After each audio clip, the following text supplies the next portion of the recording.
Kingy, welcome to Kanga TV. Thank you so much for taking some time to have a chat with me today for the North Melbourne faithful and to hopefully instill a little bit of faith for the final four games of season 2025.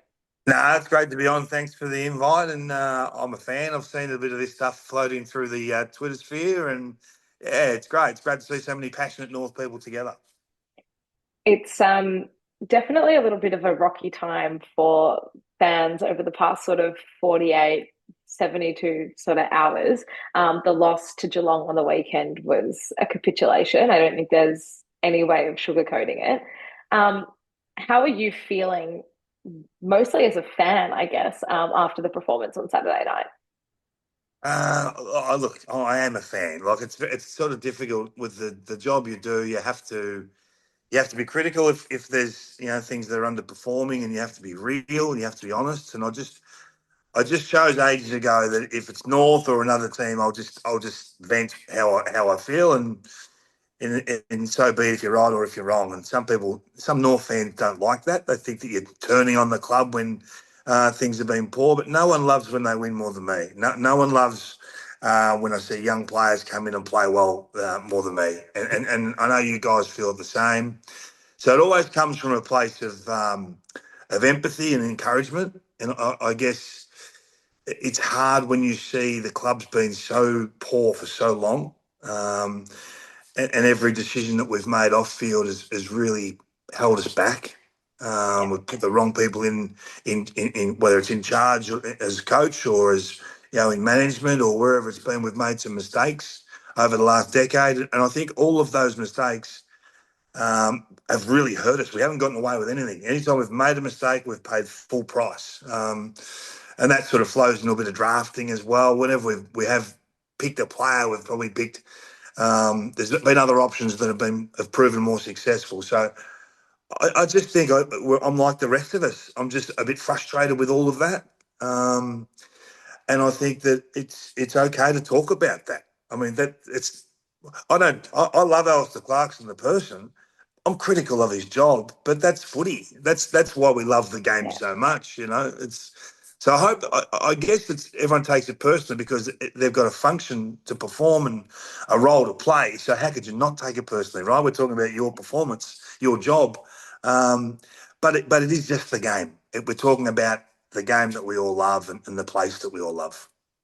Some of your comments on Saturday night in particular, straight after the game, really piqued my interest. I think my biggest gripe on the back of Saturday night as a whole were a couple of comments made by Clarko in his presser, and I said this in my review on Sunday, coming out and saying we know where we're at as a club, but they're not really elaborating on that. I understand that Clarko is trying to protect the brand and trying to protect the club and probably the players as well from media hysteria, which he also sort of alluded to in the presser. But then on the flip side, you're sort of keeping supporters and the people who care about the club at arm's length a little bit. And I kind of want a little bit more honesty, I think, and a bit more transparency from Clarko and just to sort of hit us in the feels because, like you said, we all care about the club. We're all passionate. Yeah, And that's yeah, why we're hurting so much. You mentioned that the system on field and sort of the North Melbourne brand is really unclear already so late in the piece this season and even as a flow on effect of the past few seasons. Whereas someone like Geelong, who we played on Saturday night, I guess a result of their long-term sustained success is that their on-field identity is so strong that you could just about slot any player into that side and they know exactly what their role is and they can thrive. What do you think it's going to take for us to get? And I know we're so far away from a Geelong, but even just to have some sort of on field identity, is it being really strong and believing in our system that we think is in place? Or is it being able to be adaptable when the situation demands it, like it might have been on Saturday night? yeah. It's a great question, and it's really hard to answer. I think is the honest and easy discussion. I think my first port of call is to look at where we are. Right? Where actually are we? And I'm a stats junkie. I'm a bit of a nerd, really, at heart. And I think last year was so poor. I think we won 20 quarters last year, and so far we've won 24. 3 games to 4 games doesn't feel like much, hoping to pinch 1 or 2 on the way home. And the reality is it's not going to be against the good ones. It's not going to be against the contenders because the bottom, let alone, so the bottom 9 teams are not beating the top 9 teams. The bottom 4 teams are not going to beat the top 9 teams. Yeah. So in a lot of ways, I don't want Alistair to manage the loss. I don't want him to put all of our players around the footy at a stoppage and make it just a horrible game to watch where there's no real development. There's nothing. It's just a wasted 120 minutes, but you lose by 40 points and everyone walks away saying, oh, well, we lost by 40 points. We don't get anything from that game. It's going to sound really contrary to some of the things we've said. I'd rather them lose by 80 points learning something and playing players, young players in aggressive, dominant positions rather than playing safe. So I want to put that on the table because, including myself, we're quick to sort of talk about these things when they suit us. Defensively, we've been awful. We really haven't been able to set a plan in place which has enabled us to stay in games when the midfield hasn't been dominant. When the midfield's dominant, we're more than capable. But it's a bad way to live. So when we've really struggled and teams have got hold of us, we just leak too easily and we give up too big a score to the opposition. But the bottom line is our percentage has gone from something like 63 to 73. Doesn't sound like much. We've gone from 20 to 24 quarters won with another 16 chances. We have brought in some new talent. Not all of them have hit the ground running, and there's some work to do for some of them. Not all of them are in the team. So there's a discussion to be had there. So outside of that, have your own thoughts. But I think coaching is about setting a rigid plan in place, regardless of who's wearing the jumper, that we can still see what we're trying to do. I can see what Richmond are trying to do, and they've got as many youngsters as us. But they've got Broad and Foston and Hopper and Taranto and Nankervis. So they've got a smattering of really significant senior players that we haven't had. Yeah, and I think, look, we obviously identified the need for senior players and for leadership over the off season. We brought in a Parker, a Darling, a Daniel, and I want to talk about Daniel in a minute. But it's a big difference when the only player in a North Guernsey who has been there through periods of North Melbourne success as a North person is Luke McDonald. Now, he made the decision to step down as co-captain at the start of the season, which I think was the right decision. His football was thriving up until he was injured. Then you've got Jai, on the other hand, who I think in probably the last 6 weeks or so has struggled to really lift the team and motivate the team and be the leader we need him to be. And I think a part of that is due to the absence as well of the other strong leaders around him. So Nick Larkey, obviously injured recently. Kristen Sherry, he's been suspended. What do you make of his game, not just on the weekend, but the past sort of 6 to 8 weeks? And him as a leader, how do you think we can get the most out of him to be able to inspire those around him? Yeah, it's a good question. Look, I thought he had a really good start to the year. I did, Yeah, me and too. I kind of feel like the year's got on top of him. And when you're in that position and things are going really poorly, I just think it affects your game. Really hard to stay as a driver of the footy club and play great footy when I feel like he's handling so many things. And Yeah. and maybe there's a case to free him up. Maybe there's a case to just go and let him play and relieve him of those duties, if that's what they see fit. At the end of season, personally, I see the way that Tristan Sherry plays as our main leader. Like I talk about Zach Butters being the captain of Port Adelaide. Like clearly it's Connor Rossi, right? But the way Zach plays, it's like, hey, this is come with me. This is us. I see a lot of that in Tristan. Now, Jai can be that guy. He really can. And I just hope that when we get better, he's able to just release a little bit and not carry the burden and the stress of losing or of poor performance. Look, the other night we go straight to Fox Footy, we go straight to Jai. Hey, can we have a chat about the performance? And he has to sort of, in his own way, talk through it. And I know he's hurting. And I saw him at the footy a few weeks ago and I just gave him a pat in the back and said, I love what you're doing. Keep going. Just keep charging. And would I love him to be playing better footy? Absolutely, and so would he. But I feel like it's got him at the moment. I feel like he's in a ball of stress at the moment. I just love to see him release and just play. Yeah, and I think there's definitely leaders around him who could have been playing better footy as well to be able to alleviate some of that stress. I think some of that has to fall on. I think Jack Darling's done a great job to really help the function of our forward line. I think Parker's done a good job, but I too feel like as the season's gone on, he's had a bigger load to carry in the midfield, particularly with the absence of George Wardlaw in recent weeks. Parker's kind of got to be a bit of everything in the midfield. Mm. Caleb Daniel's been the one for me that I've just found incredibly disappointing, not just from a leadership perspective, but just from a general game perspective.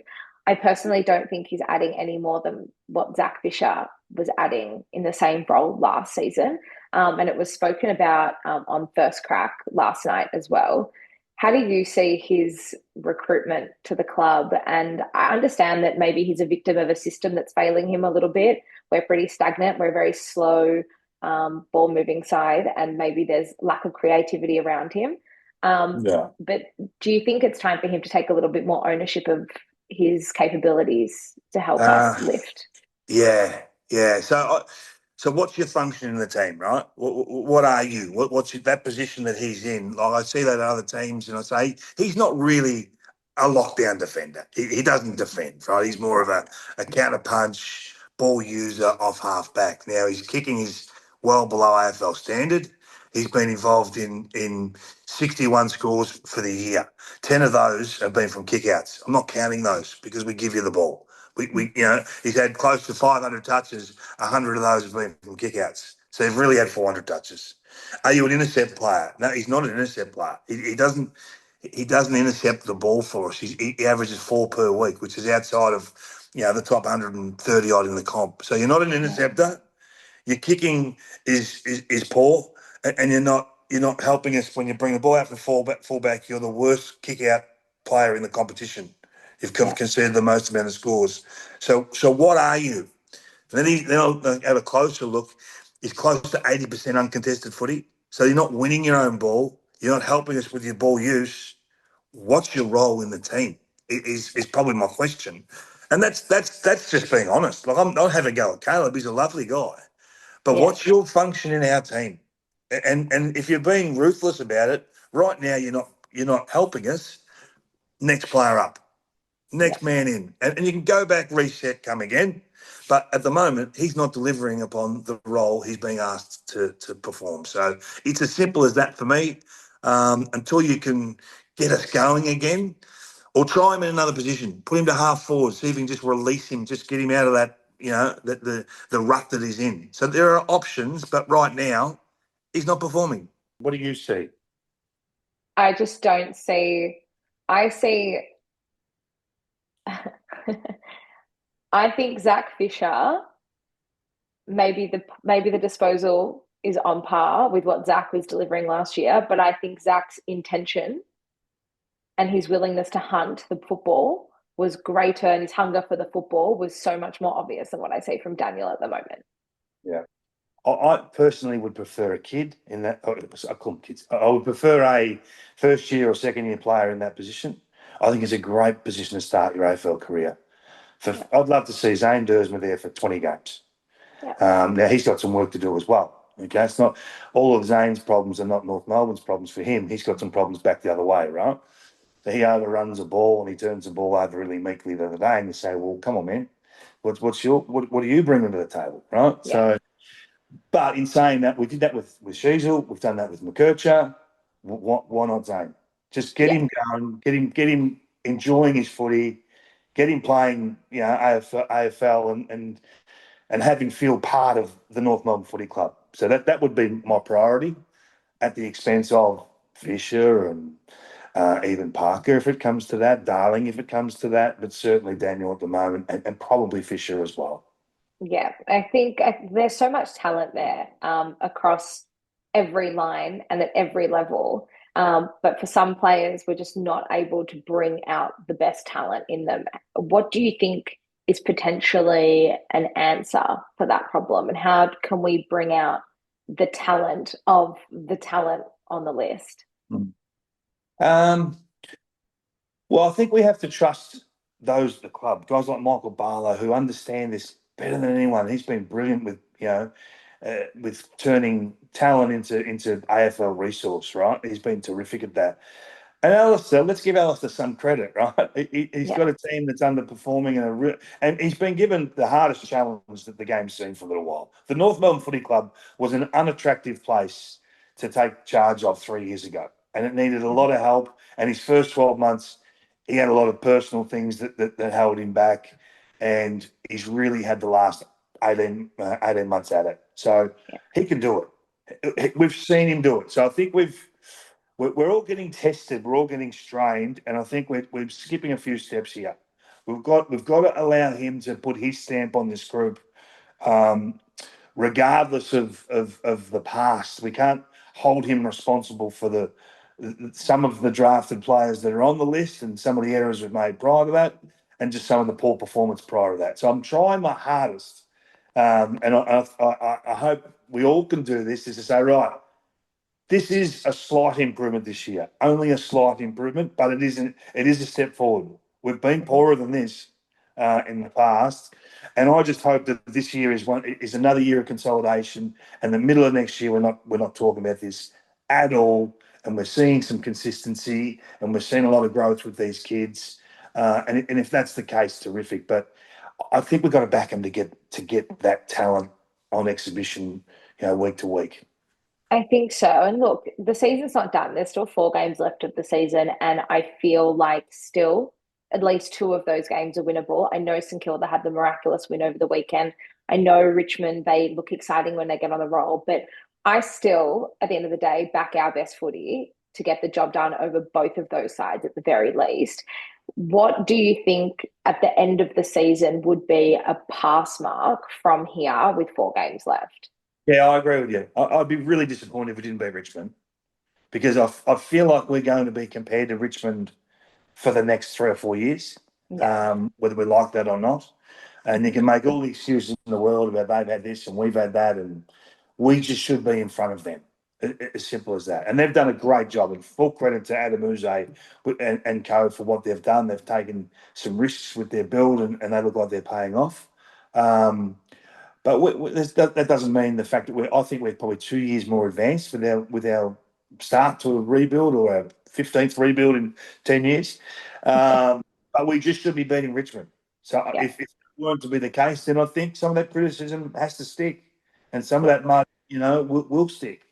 And St Kilda, well, there's no reason why we couldn't compete with their youngsters. I mean, they've got some good senior players, absolutely. But if you throw Sherry back in there and Nick, then I think we're more than capable of beating those. I'd be disappointed if we didn't win those 2 games, Yeah. regardless of where they are on the ladder and who they're playing and what their challenges are. That's just. And if we win 6 games for the year, whilst I was hoping for probably 8, six is an improvement, a significant improvement on last year. Yeah. But whatever it is this year, it's got to be 8 to 10 next year. That's Yeah. that's the bottom line. No, I agree with you. I think I was hoping as well for sort of that 8-ish mark this year, but a minimum 6. And so I'm really hoping we can get there before the end of the season. Just on Richmond, we obviously had the trade pick in the draft last year. Do you think that was the right call? I mean, hindsight's a wonderful thing, but at the time, did you think it was the right call? I certainly did. I felt like it signified to me as a fan that the cannon's loaded and we're sort of ready to go. It may bite us in the ass, it may not. What did you think of it then, and how are you feeling about it now? Yeah, look, it's not really a space that I understand. Like, sort of when you watch the AFL competition, it's very hard to then be across the feeder comps. Yeah. So I just trust those guys in those roles. And again, no slight on them, no disrespect. Do the job, and we'll praise you. Get it wrong, and we'll want answers. So, you know, when Alice is asked about that trade and that pick, I think he's entitled to say, "Hey, listen, we've chosen a tall, a key position player. Give him some time. we've made these calls. You've put us in these positions to manage the list, positions of power. Trust us. And I don't want to turn on that player or that pick right now because it's be unfair on the kid. Totally. Whitlock. So, and by all reports, he played really well on the weekend. So He did, time yes. terrific. And again, he's got a big off season to come, and his first pre-season or second pre-season will be seriously important for him to get him physically to the level. So I'm comfortable with that. And if it's to be pick 3 or pick 4 or whatever it is, well, so be it. I don't mind getting the player in advance, getting him 12 months earlier. And would it have mattered if we given up that pick and won 7 games? What's the difference? We give up the pick and win 5 games. Who cares? So I'm not too concerned about that. Yeah, no, I'm the same as you. I feel like he would be, probably a higher selection in this year's draft by all reports. So I'm comfortable with that decision still. And I think he could be a great player for us in the future. So definitely agree with you there. Just a couple more to finish up. I know that we're obviously still in the season and it's not all doom and gloom. I think a lot of our emotions following the past few days, which have been a bit of a knee jerk to such a massive loss and the performance against Geelong. But I think while the stability we're receiving from Clarko is great, and Clarko at the end of this season will be the first North coach in charge for 2 consecutive seasons since 2017-18. We've had not more than 1 season of the same coach Is since that right? then. Jeez. Yeah, yeah. So 19, 20, 20, like we had at least 2 coaches, you know, over those 2-year periods up until the end of this time. So stability, I think, is so important. However, I do feel like potentially there is room to change some of the support around him. Would you agree with that? I personally think it's good to do that anyway, and just keep getting better, keep getting fresh ideas, stay really cutting edge with some of your strategy. I love going to some of the successful clubs and finding out what they're doing. What are you doing that's different? Oh, we're trialing this and we're trialing that, and I think you can do that when you've got talent that's experienced and you're maybe at a different level or a different stage. But no, definitely getting new ideas in is a bonus, and I think players need a fresh start quite regularly with Yeah, coaches because you can yeah, we all get sets against players whether we like it or not. I could ask you who are your 3 least favourite players. You won't want to put it on your video now, I know, but those players would find it very hard to win you back.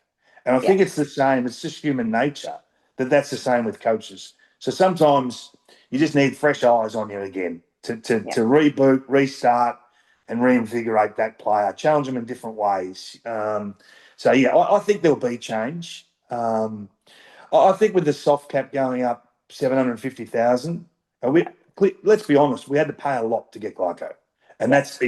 it's eaten into the ability to support him in the background. That's just a fact. But we had to get Glyco. So the fact the soft cap now gives us back 750 means that we can probably go and get a few more people around the edges to help.